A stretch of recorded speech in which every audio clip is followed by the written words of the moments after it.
Okay, now we're going to talk about energy connections with our soulmates, and I'm going to share 3 stories of energy connections that I've had.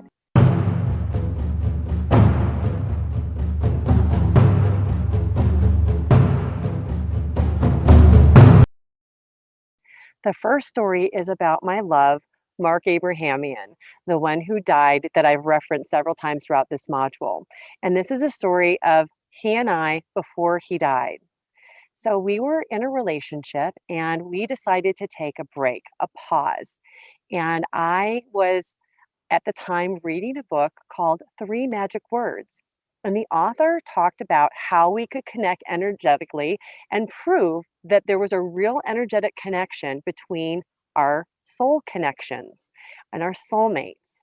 And the idea was that you were to take an item that belonged to the person and you were to hold it and think about that person for 10 minutes and will them to connect with you, will them to call you, will them to reach out, will them to show up in your life. And since Mark and I had taken this pause and we had not spoken at all for 6 months, I took this. Mark was the lead guitarist of the band Starship, and I had this very guitar pick that belonged to him that he had played with throughout an entire show. And I, at the time, had purchased a foreclosure house that I was gutting and remodeling. It was completely empty and completely quiet. So I sat there on the floor with this guitar pick holding it. And I thought about Mark for 10 full minutes. And let me tell you, when you sit down to do something like this, 10 minutes doesn't sound like a long time until you do this. But I willed him to call me. And I thought about him and I thought about him and I concentrated all of my energy and attention on him. And then I went back to work. And I was working on the foreclosure project. And about 3 hours later, my phone buzzed. And it was him calling me. We had not spoken for 6 months. This really and truly worked. The second story is a little bit different. It is said that we have cords, energetic cords between our different soulmates. We have a cord that connects our soul into our body, but since we have connections, we will a lot of times have heart cords that connect us to different loves in our life. And that could be your children, it could be your parents, and it could be a significant other or a spouse. Well, I always believed in cords. I always thought that they were real. Several years ago, I had a San Pedro journey. San Pedro is a mescaline. It is a psychedelic that is supposed to heighten your senses. And the idea is that you take it in a tea form. It's a cactus. They boil it, you drink it, and you're supposed to have this effect and commune with nature.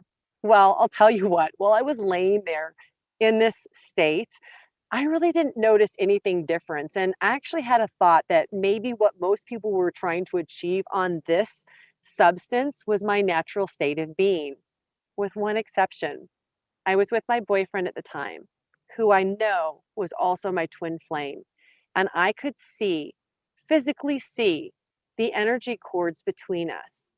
The first one I saw looked like smoke. It was gray and it connected us. And it didn't matter where he moved in conjunction to me, I could see that cord between us. The second cord was very unusual. It looked like liquid mercury flowing between us, and it connected us in a different way. So one connected through our heart, and I'm not even sure how the other was connected. It was somewhere in our head area. But we were absolutely connected with these energy cords. So they were very real. I don't think it was a hallucination because it's not something I was really thinking about. And I didn't feel much different outside of just having that experience. That and seeing probably about 100 butterflies when it was about 20 degrees outside. It was kind of crazy. It was in January. Okay, the last story I'm going to tell you is of one of my closest friends and my everyday hiking partner, Staci. Staci and I have been friends for 5 years, and we spend a lot of time together hiking. And I've noticed an energy connection between us that I think is really significant and special.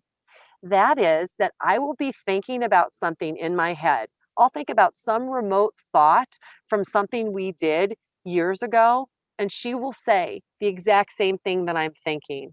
Or I will be thinking about something in my head and she will say it.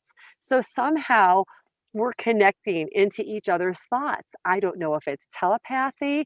I don't know if it's just an energy. I don't know if she actually is thinking it first and then maybe energetically I'm hearing it. And she's not the only friend this is happening with. Energy connections are real. So these are just three examples of ways that I've been able to connect energetically to the people in my life. And notice it wasn't just with the romantic connection. Some of these connections, these soul connections, can be even more significant than a romantic connection. The soulmates in your lives are super important, powerful connections. And once you understand who those soulmates are, then you can figure out how to best commune and communicate with them.